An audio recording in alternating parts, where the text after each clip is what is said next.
Nadie en la ciudad de Somerville despertó imaginando que aquel sábado lo cambiaría todo. En el Cora's Diner, como de costumbre, allí estaba él, Walter Jennings. A sus 85 años, incluso con las huellas del tiempo marcadas en su cuerpo, su presencia seguía siendo imposible de ignorar. Sombrero de ala ancha, saco sencillo, pantalón de vestir impecable y esa mirada, una mirada que encerraba más historias que cualquier libro de la biblioteca de la ciudad. Sentado en el mismo banco de madera, envejecida, observaba el ir y venir de la calle, saludando discretamente a quienes pasaban, aunque sabía que muchas veces su gesto era pasado por alto. A esa altura de la vida, Walter ya no esperaba mucho de los demás, pero jamás imaginó que incluso después de todo lo que había vivido, tendría que enfrentarse de nuevo a una cobardía que conocía bien, pero nunca aceptó. El rugido de las motos llegó como una amenaza anunciada. Quienes conocían ese sonido sabían.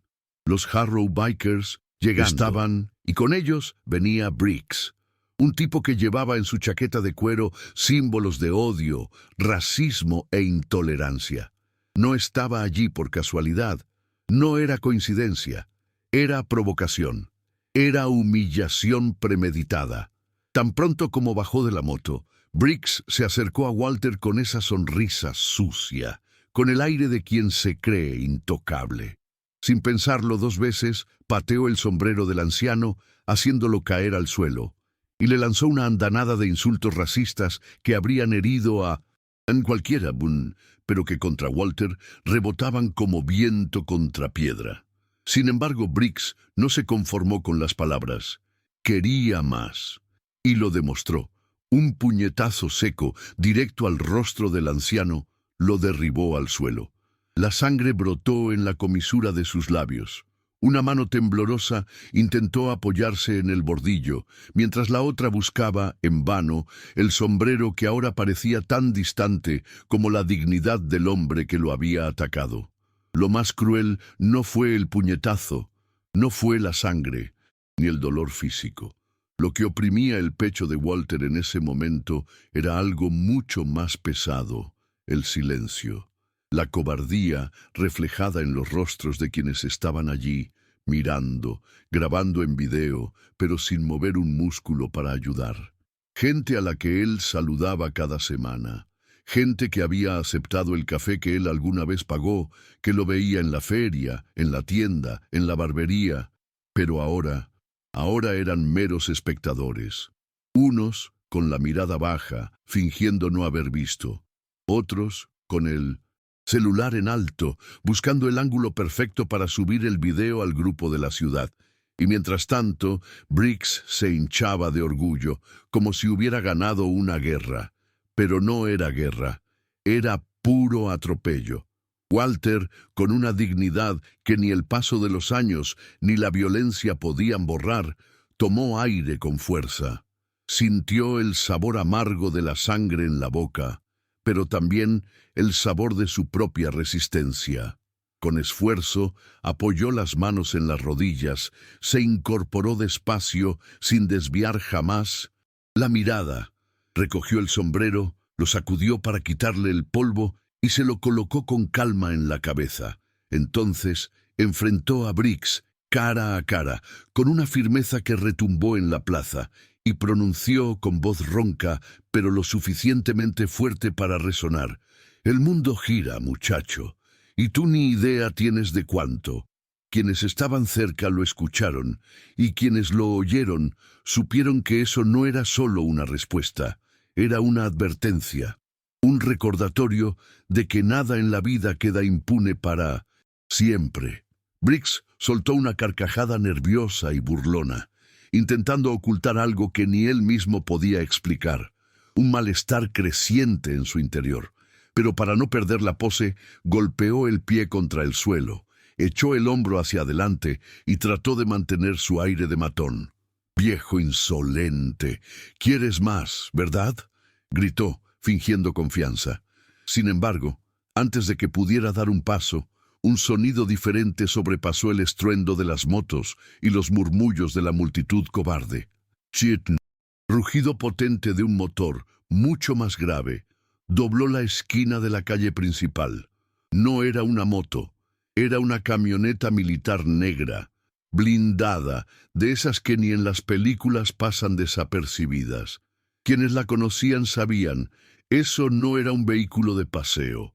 Era un vehículo que simbolizaba misión, disciplina y autoridad. La camioneta se detuvo en medio de la calle. Se abrieron las puertas, y de ella descendió Travis Jennings, mayor de las Fuerzas Especiales del Ejército de los Estados Unidos. Hijo de Walter, bota táctica golpeando el asfalto con determinación, uniforme impecable, cuerpo erguido, pecho inflado, hombros anchos de quien carga no solo medallas, sino también responsabilidad, honor e historia. Su mirada era distinta, no llevaba gritos, no llevaba amenazas, solo esa presencia que habla por sí misma. Quien ha sido entrenado para la guerra no necesita demostrar nada. Travis no dirigió la mirada a los motoqueros. No hizo falta. Fue directo hacia su padre, se arrodilló, tomó los hombros de Walter, revisó su rostro, la herida en el supercilio, la mano manchada de sangre, y solo entonces se levantó. El silencio fue tan denso que parecía que hasta el viento se detuvo para presenciar lo que sucedería a continuación. Travis se giró entonces con aquella calma que solo quien domina por completo la situación puede mostrar. Su mirada atravesó a los Harrow Bikers como una espada. No tuvo que alzar el arma ni alzar la voz. Su sola presencia hizo que esos pseudo-valientes sintieran un peso desconocido. Las piernas a algunos les empezaron a temblar, otros retrocedieron, mirando al suelo, fingiendo buscar algo, intentando escapar del bochorno que ahora los asfixiaba más que el calor de la mañana. Y Briggs intentó sostener la pose. Apretó los puños, mordió el labio, pero era evidente. El sudor surcaba su frente. Las pupilas dilatadas delataban el miedo que lo consumía. Entonces Travis rompió el silencio con una sola palabra, pronunciada en el tono más firme e innegociable que alguien pueda escuchar. «Arrodíllate». Briggs se congeló. Durante segundos pareció que su cerebro se apagó, incapaz de procesar lo que sucedía. Miró a su alrededor, esperando algún apoyo, alguna voz amiga, pero nadie parpadeaba. Incluso sus propios compañeros estaban inmóviles, sin saber si debían mirar a Briggs o al suelo.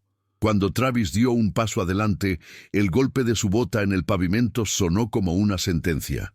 Briggs intentó abrir la boca, pero no salió ni un sonido.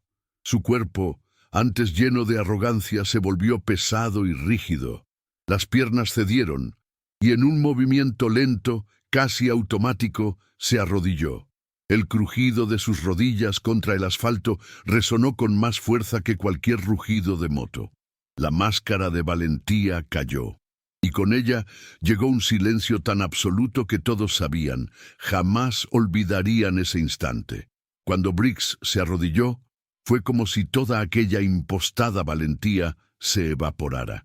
Travis permaneció firme, mirándolo a los ojos sin pestañear ni apartar la vista.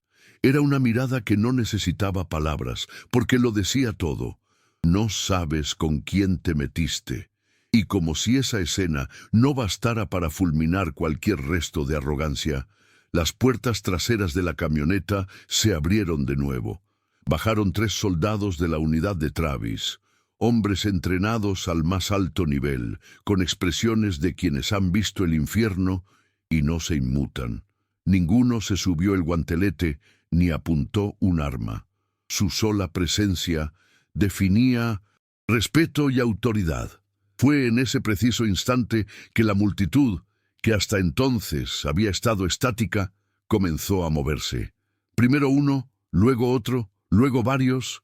Gente que antes solo grababa o fingía desinterés, ahora daba un paso adelante, incómoda, queriendo parecer solidaria, como si aquella culpa colectiva finalmente les pesara. pero Travis lo advirtió y quiso dejarlo claro. Qué curioso. En el momento en que él cayó, sangró, necesitó ayuda, nadie se movió. Y ahora se acuerdan de que tienen piernas, voz y algo llamado vergüenza. La frase cortó el aire como una cuchilla. Nadie atrevió a responder. Miradas al suelo, rostros encendidos de vergüenza, y un silencio que hablaba más que cualquier excusa. Walter, con el rostro aún marcado por el golpe, acomodó el sombrero con calma, se apoyó en el hombro de su hijo y respiró hondo. Luego miró alrededor. Cada rostro, cada vecino, cada comerciante que minutos antes había fingido no ver, y con voz firme, esa que solo quien ha cargado el peso de la vida sabe desplegar, sentenció. Ahora me ven, ¿verdad? Ahora saben quién soy, pues sepan, siempre estuve aquí, y aunque ustedes fingieron no verme, yo nunca necesité de sus miradas para saber quién era. El silencio se volvió más pesado. Gente bajando la mirada, desviando el rostro fija en el suelo. La vergüenza colectiva era casi tangible. Y en ese instante, Walter dejó de ser un anciano en un banco. Se convirtió en un monumento viviente, un recordatorio de que la dignidad no es un favor, es un derecho. Lo que sucedió después se transformó en noticia no solo en Summerville, sino en todo el país. Alguien, que antes solo grababa para el grupo de la localidad, subió el video a internet. En cuestión de horas, la escena se hizo viral. Millones de vistas, titulares en periódicos, programas de televisión, gente de todas partes preguntándose cómo permitieron que le hicieran eso a un hombre como Walter. Y más aún, ¿cuántos Walters podrían estar sentados en plazas, invisibles, ignorados, hasta que algo así los obligue a ser vistos? El banco donde Walter se sentaba se convirtió en un memorial, con una placa de bronce que reza: aquí se sentó Walter Jennings, veterano, guerrero, hombre de honor, que nunca necesitó ser visto para saber quién era. Y aquel día, Summerville aprendió, quizá para siempre, que fingir no ver ya no es una opción, ni allí ni en ningún lugar.